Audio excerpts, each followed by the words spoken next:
Salut, salut. Salut mon peuple africain. Salut la diaspora africaine en Europe.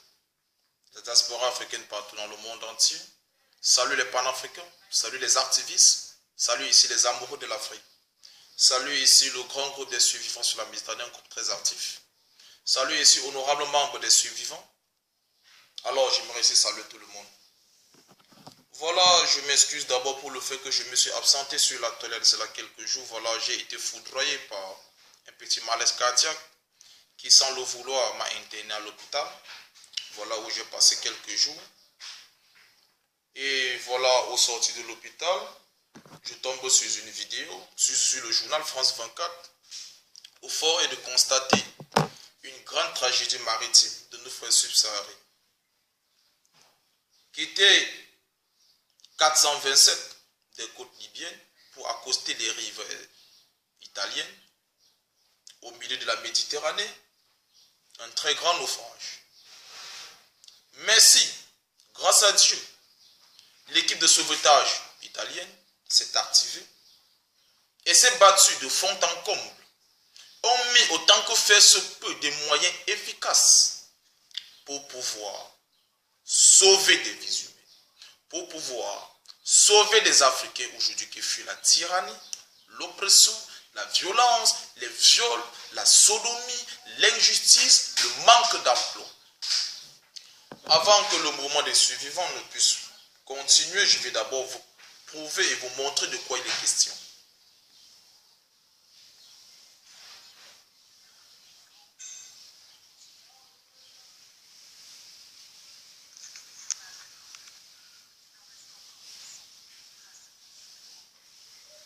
Là, ce sont vos frères africains qui meurent tous les jours, nuit et jour en Méditerranée, sans qu'aucun dirigeant africain ne puisse prouver sa constriction, son désarroi, sa tristesse, son déploration à l'endroit des familles consternées et attristées.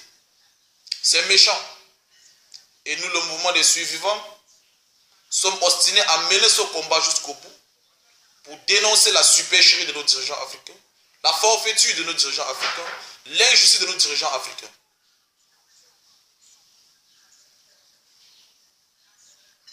Sans oublier aussi leur côté inhumain et sadique, voire cruel et criminel. Et un peu plus poussé aussi luciférique. Regardez les familles. Ils sont en Méditerranée. Ici, on ne parle pas de mer, on ne parle pas de piscine. On ne parle pas de fleuve, on parle de Méditerranée, des centaines de kilomètres en profondeur.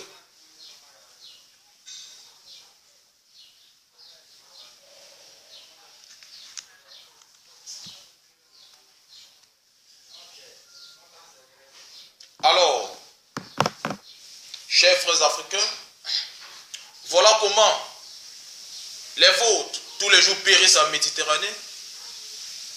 Voilà comment tous les jours, vos frères meurent en Méditerranée. Et vos dirigeants africains, parce qu'ils ne sont plus mes dirigeants, je ne les reconnais plus. Je ne reconnais plus en eux aucune crédibilité. Des larrons, des imposteurs, des bandits, des voleurs, des kleptomanes qui mentent, qui sont des choix du peuple. Le peuple les aime. Le peuple les choisit. Qu'au suffrage, aux élections, aux urnes, ce sont eux que les peuples africains choisissent. Oh, c'est fou. C'est du mensonge. C'est de la cacophonie politique. C'est de la démagogie.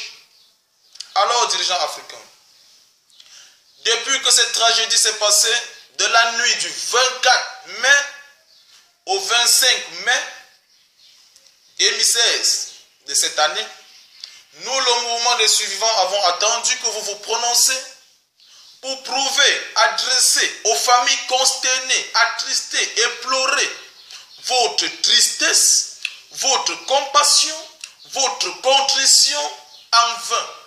Alors, le mouvement des survivants a décidé de se prononcer.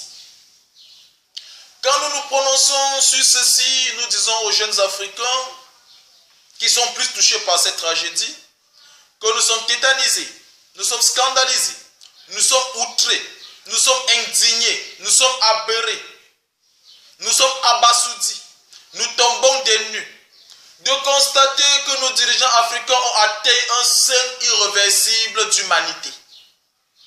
Oui, si moi, Bichon Maxime, je dis aujourd'hui qu'ils sont inhumains, c'est parce qu'aucun homme sensible, humain, qui craint Dieu, pourrait voir des images comme celle-ci pendant des décennies et ne pas trouver des solutions pour empêcher leurs enfants de sortir, ne pas trouver des solutions pour empêcher ces tragédies. Empêcher ces tragédies ici, c'est quoi? Offrir du travail aux enfants, mener dans un pays une démocratie vraie de l'alternance. Alors, dans nos dirigeants africains, dans nos États africains, autant pour moi, nos dirigeants se reconnaissent dans la violence, la barbarie, l'oppression, la sodomie du peuple, les larmes à répétition, les misères sans interruption, l'injustice, des bavures, de la gabégie, du népotisme, de la cacophonie politique qui entraîne dans nos États ce qu'on appelle l'arrogance administrative. Nos dirigeants sont arrogants, nos dirigeants sont frustrants, ils frustrent le peuple. Et vos cacophonies politiques ont entraîné dans les États africains la tyrannie, la royauté, de l'empire, des sultanats. Aujourd'hui, vous êtes des empereurs, vous êtes des sultans, vous êtes des rois. Alors, chers rois, chers sultans et chers empereurs, vos citoyens peuvent quand même vous faire des aspirations. Vos citoyens peuvent quand même essayer de vous critiquer parce que c'est dans un esprit critique que l'homme accepte d'avancer. Car vous êtes des intellectuels et vous savez ce qu'on appelle l'esprit critique. La vie ne pourra jamais avancer sans esprit critique. Et c'est donc dans cet esprit critique-là que nous, le mouvement des suivants, nous inscrivons. Alors, chers frères africains, sans être long, c'était juste aujourd'hui pour vous dire qu'il y a de cela quelques jours, nos frères ont rendu l'âme en Méditerranée, tentant de rejoindre l'Eldorado, fuyant dans notre pays, dans nos États, tout ce que vous connaissez. Alors, chères familles éplorées, chères familles attristées, le mouvement des survivants est attristé. Le mouvement des survivants est choqué. Le mouvement des survivants pleure. Le mouvement des survivants coule les larmes. Et c'est pour vous, c'est pour nos frères qui ont rendu l'âme que nous avons décidé de mener ce combat outre-tombe. Nous n'avons plus peur. Déjà, ce combat n'a rien de compromettant. Mais il est impérieux de le mener. Car nous ne pouvons plus commettre, cautionner, je voudrais dire, des bavures comme celle-là. Nous ne pouvons plus cautionner, je voudrais dire, des injustices comme celle-là. Nous ne pouvons plus cautionner aujourd'hui que nos frères qui meurent nuit et jour, que leur âme puisse aller reposer au paradis sans que justice ne soit faite. Alors nous sommes devenus alors des justiciers. Nous allons mener ce combat pour dénoncer les bavures, les gabégies, les népotismes, les frustrations, l'arrogance de nos dirigeants africains. Pour qu'ensemble, dans cet esprit critique dans lequel nous nous sommes inscrits, que nous puissions trouver ensemble des moyens plus apaisants pour mener à bien, et qu'est-ce qu'il nous raconte souvent? Le développement dont il nous parle. Je crois que le développement dont vous nous parlez, ce n'est pas un moyen de naguer le peuple africain. Un développement ne se passe jamais sans ses enfants. Un développement ne se passe jamais avec des crimes rituels. Un développement ne se passe jamais quand des enfants périssent en Méditerranée. Or, ces enfants, pendant des suffrages, pendant des scrutins, ont mis leur voix en vous, ont mis leur confiance en vous, vous ont choisi, étaient prêts à mourir pour vous. Aujourd'hui, c'est eux qui périssent en Méditerranée sans que vous ne réagissez, sans que votre côté sensible ne soit légèrement touché. Alors, nous sommes choqués, nous sommes scandalisés. Alors, chers frères africains, mouvement des survivants, le grand groupe actif Pourquoi la Méditerranée, je vous salue. Je salue aujourd'hui tous les Panafricains qui sont actifs aujourd'hui pour dire, à dénoncer l'État et fléau aujourd'hui qui minent nos sociétés, ont atteint un seuil irréversible.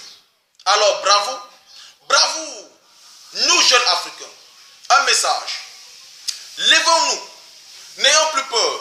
La Chine a connu une révolution, les États-Unis en ont connu, la France en a connu, les Maghrébins en ont connu. Si nous, les États subsahariens, nous ne nous levons pas pour dénoncer les gabégies, les frustrations, les méchancetés de nos dirigeants africains, plus les années passeront, plus nous reculerons et d'autres avanceront. Et c'est ça que le mouvement des survivants ne permet pas. Le monde doit évoluer ensemble, c'est pourquoi on parle de mondialisation.